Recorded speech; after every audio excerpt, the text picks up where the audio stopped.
Hi, I'm Matthew Rollinson. I work at LiCa Scientific. I'm a recruiter for scientists. I've got a video today to talk through some advice for phone-based interviewing, and I hope that you find it useful. It'll take less than 20 minutes, and there'll be some nice hints in there to help you along with your next phone-based interview. We are seeing more and more phone interviews as being critical elements of what our clients are doing for their own hiring. And in occasions, we're also seeing phone interviews being the only interview that people are having, which obviously a year plus before today, we just simply wouldn't have seen. Everybody used to always meet in person, but not anymore. Everything's changed along with it, interviewing. So what does this mean? It means that phone interviewing has become now much more of a skill that I think people need to take very seriously, that can be mastered, and also to acknowledge that there are a few advantages to phone interviewing over video interviewing and in-person interviewing that we can maybe use to play to our strengths, and maybe try and turn this potentially a bit of a negative. You're not meeting them, you're not in person, you're not seeing the site. That's a little bit of a negative. But why don't we try and turn that into a bit of a positive? What are the things that we can do that means that actually we can make this play to our favour? First of all, what I want to talk about is when you're on a phone interview, obviously nobody can see you. So because nobody can see you, you can have things around you that on a video interview you probably wouldn't have. And I'm going to show you what these things are that I'd like to have around you before you set about having your phone interview. So this is my home office. Used to be our spare bedroom, but obviously I think everyone's spare bedroom's now their home office. So on my desk today, prepared for my phone interview, I've got the following. Let's say I've got a job description for the role that I'm going to interview for. Let's say I've got my CV in front of me, and maybe I might have a few more pieces of pertinent information as well. I've got the website of the company open that I'm going to interview with. I'm going to have a second screen. I'm going to have a tablet in front of me as well, just in case I want to, see more. And then I've also got pen and piece of paper as well for taking any notes. And so those are kind of the key main things that I'd have on any desk ahead of a phone interview. And I'd have those things on a look but don't touch basis. And what I mean by that is that you want to avoid a situation where you're kind of making a rustling sound down the phone. Doesn't sound particularly good. You want to ideally just sound as clear and as audible as you possibly can.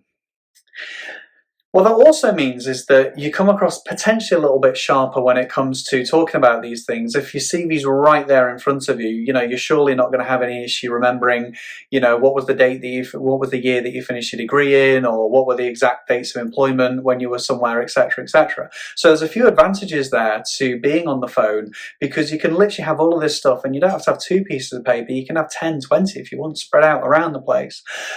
And so I would take advantage of that, and I'd have these things sort of ready and prepared in the room with you ahead of your phone interview. There's another thing, as well as obviously a nice couple of plants. So I'm a gardener, I like my plants, but as well as that, we've got a mirror here, and the mirror is there deliberately. Why have we got a mirror here? Well, what the mirror will allow you to do is to look at yourself while you're on that phone call. I do this quite a lot, and I've talked about this in previous blogs. And I'm not ashamed at all to say it. If I'm going to be on a call where I want to be taken seriously and sounding serious, and it's an important call to me, I will look at myself in the mirror. I'll try and smile. I'll try and look confident. I'll try and maintain eye contact with myself. And I'll do all the things that I would do if I were in a meeting, person-to-person meeting with that individual. Those aspects of looking at yourself, of in your biomechanics, in how you are coming across as confident, it does come over in your voice. If you look confident, you sound confident. So that's why I use a mirror when I'm on phone calls that I'm serious about. Obviously, an interview, I'd always use one, but clients, I'm often looking in the mirror when I speak to you. That is a part of how I go about making sure that I'm coming across as my best version. Okay. So mirror, important stuff. The next thing that I want to talk about while we're on the subject of that is I want to then talk about, you're going to be on the phone. I'm in this video sat down. But when I'm on a phone call that is an important phone call, I will tend to stand up for a phone call. Every office I've ever worked in always jokes that I wear a groove in the carpet walking around the place. And it's an important part of how I come across, because when you stood up, your back's straight, your vocal cords are open, your chin line is up naturally, and therefore the voice, the sound, it comes across so much better by being stood up than it does by being sat down. When you are sat in a chair as well, and if you are going to be sat in a chair, for example, for this phone interview, the one thing to avoid, the one pitfall to avoid, is posture relaxing too much. And this can happen sometimes after maybe 20 minutes on a call, maybe 30 minutes on a call. If you're on a call for a little bit longer, it might be tempting to move yourself forward in your chair a little bit, lean back in the chair a little bit, close the throat a little bit, and then you can already probably hear a change in my voice. It's very difficult now for me to try and project in any way to you. It's very difficult for me to try and fill the room with my voice if I'm sat like this. My body language is very, very non-assertive, shall we say. So we don't want that. We don't want that. So I'll move away from that. You can really instantly hear a change in my voice now in how I'm speaking. And that is you down the phone. That is you down the phone. So make sure that posture is right, and the voice will take care of itself. Like I say, ideally stand up, but that's all about projection. It's all about, you and how you project yourself. Now, part of how I personally project myself for an important phone call is also how I dress. Now, you'll notice I'm wearing a shirt today. Yeah, I'm in my house. No reason for it beyond I was going to do this video, I suppose. But I would tend to, if I'm going to be having a few serious calls, which now and again I will do, I would wear a shirt, or I would dress smartish for that.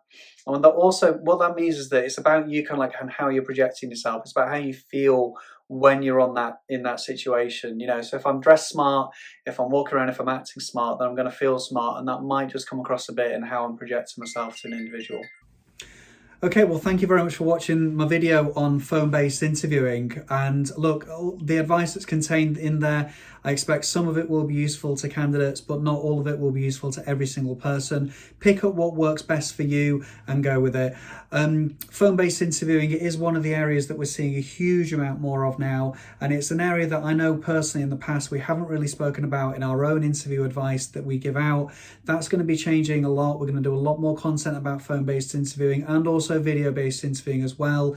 Is very much the way that our clients are choosing to assess candidates. So it's very much a way that you as a candidate want to be focused on and want to be developing as one of your core skills when it comes to approaching the job market. So main thing is, good luck with your next phone-based interview. I hope it's a really great experience for you. I hope you get the job, and I do look forward to hearing stories from out there about interviews that are happening. My very best wishes.